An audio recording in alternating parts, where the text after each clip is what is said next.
Alors, reprenons, monsieur de Soubise. Charles de Rohan, prince de Soubise, duc de Ventadour. Il est né en 1715 et mort en 1787. Il avait un point commun avec Louis XV. Louis XV avait 5 ans de moins Madame que de lui. Ventadour était sa nourrice. Celle de Louis XV. Louis XV, oui. Oui. Et en tout cas, ils étaient non pas apparentés, mais tous les deux ont perdu leurs parents très jeunes. Donc, vous voyez, Louis XV et le prince de Soubise sont deux petits orphelins qui deviennent amis. Et hop, il y en a un qui va devenir roi. Et du coup, toute sa vie, il va protéger son ami d'enfance. Alors bon, son ami d'enfance devenu jeune homme fait une carrière militaire. Ça commence pas mal d'ailleurs. En 1745, il est aide de camp du roi à la bataille de Fontenoy, l'une des plus éclatantes victoires françaises contre les Anglais, au cours de laquelle il faut reconnaître qu'il va contribuer au mouvement qui décide de la victoire. Donc vous voyez, c'est pas un nul sur le champ de bataille, un nul absolu. Dans la foulée, il prend part à la prise de Tournai, aux batailles victorieuses de Raucourt, de Lofeld, qui vont permettre à la France d'occuper l'intégralité des Pays-Bas autrichiens. Donc ça commence plutôt bien.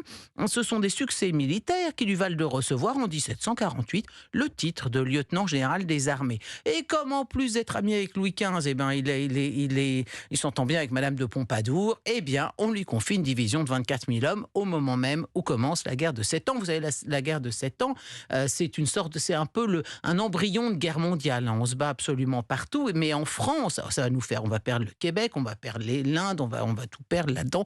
C'est les Anglais, nos grands vainqueurs. Mais en Europe, la zone de friction, c'est la Silésie. C'est une zone qui est convoitée aussi bien par la Prusse que par l'Autriche. Et qui est la Pologne aujourd'hui. Et vous savez que dans toute cette histoire, il s'est passé une chose absolument ahurissante, c'est qu'alors que la France a toujours été l'ennemi de l'Autriche depuis 250 ans, hop là, retournement des alliances. Exactement. Et nous, on se retrouve contre la Prusse et l'Angleterre, qui avaient toujours plus ou moins été nos alliés. C'est quand même étrange.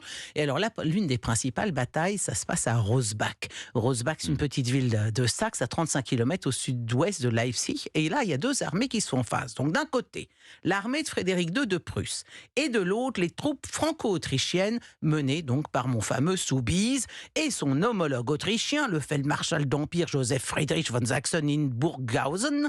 Et l'armée franco-impériale dirigée par Soubise, écoutez-moi bien, est bien supérieure en nombre. Il y a 42 000 hommes côté franco-autrichien contre simplement 22 000 pour la Prusse. C'est quand même du simple au double. Donc sur le papier, Soubise et JSFH, la Joseph Friedrich von Sachsen-Hildburghausen, devraient... Saxe-Hildburghausen. Ça existe, la Sachsen-Hildburghausen. Voilà. Alors, donc, il devrait avoir le dessus fastoche, puisqu'ils sont 2 fois plus nombreux. Seulement, voilà, Soubise va s'avérer totalement incapable de coordonner l'action de ses soldats sur le terrain. Et bien vite, la confusion la plus grande, et même la débandade générale, se déroule sous ses yeux, que Soubise résumera par la suite en ces termes. Là, je le cite. L'infanterie combattit sans empressement et céda à son inclination pour la retraite. Oh, ça c'est joliment dit, l'inclination pour la fuite de l'armée française, qui permet à l'armée prussienne d'en finir en moins de 2 heures, avec une armée 2 fois supérieure en nombre. Et Frédéric II de raconter partout par la suite qu'avec cette bataille là contre les Français, c'était une promenade, enfin l'humiliation pour nous. À Rosbach, Soubise va perdre entre 8 et 10 000 hommes, là où les Prussiens en perdent à peine plus de 500. Vous voyez un peu le massacre. Alors il se rapatrie honteux et confus à la cour de France, où il est attendu de pied ferme, bien sûr, parce qu'on l'y tient pour l'unique responsable de la honteuse journée de Rosbach, mais alors que la France entière se rit de lui et le traite de fléau national, que croyez-vous qu'il arriva ?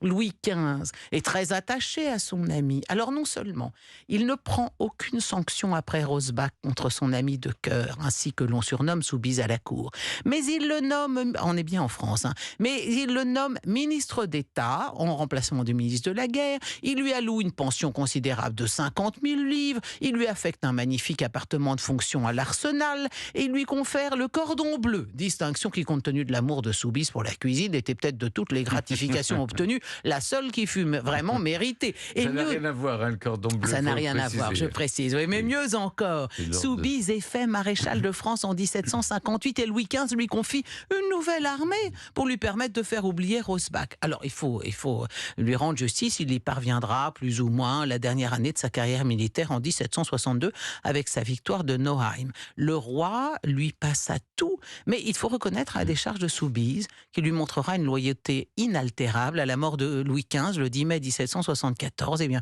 Soubise est le seul de tous les courtisans à accompagner jusqu'à Saint-Denis la dépouille mortelle de son ami.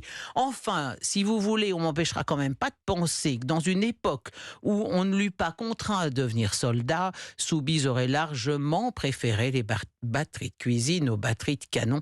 Mais bon, aller faire comprendre ça à des Prussiens, ça c'est pas la peine. Merci Clémentine.